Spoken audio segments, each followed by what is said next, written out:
Okay, let's start with this. Monish Pabry is the self-made millionaire who built one of the most respected investment firms in the world, managing over $1 billion.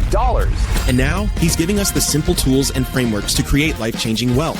If humans understood that if I embark on a business in a format where the risk is close to zero, more people would do it. And that's what these mental models do. For example, cloning. We are taught if you want to start a business, you need to come up with something new. But actually, if you are a great cloner, you will be 90% ahead of the rest of humanity. And in fact, everything that Microsoft has done well at has come from copying someone on the outside. And then there's time. When you're starting a business, don't quit the day job because some other yo-yo is paying your rent. But it does mean that you need to find time to work on your business. But I will show you the perfect way to allocate your time. And that's not all. There's models like low-hanging fruit, skin in the game, giver.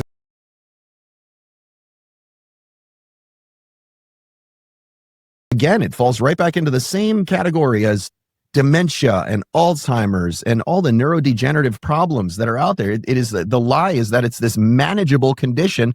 And the lie is that the best you can hope for, I watched my friends, I watched them die slowly, shaking away, L-Dopa, which makes it worse, by the way. The best you can hope for is to just slow the decline. That's healthcare. Shaking hands and some fading mind. They're just inevitable. They're inevitable. What kind of a doctor are you if that's what you say? Well, sorry, ma'am, Mrs. Jones, that's all we can do. That's all we can do. But we'll just up your dosage and make sure at least it's comfortable for you and everybody else taking care of you. How about you just help them? You're not, because I'm out here and you're at home at 4:30 eating dinner with your family, even though you have the knowledge to help somebody.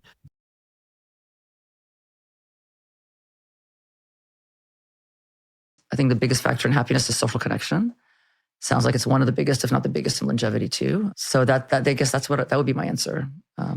You've done a lot of research and experimentation, and a lot of it is in sort of the positive psychology.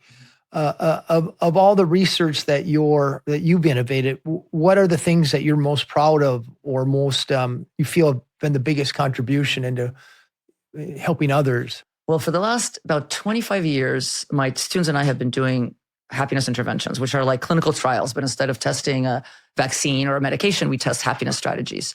And we mostly have focused on gratitude interventions, kindness interventions, and kind of social interaction interventions. So we ask people to express gratitude on a regular basis, see what happens. We ask people to do acts of kindness on a regular basis. And we ask people to just sort of act social.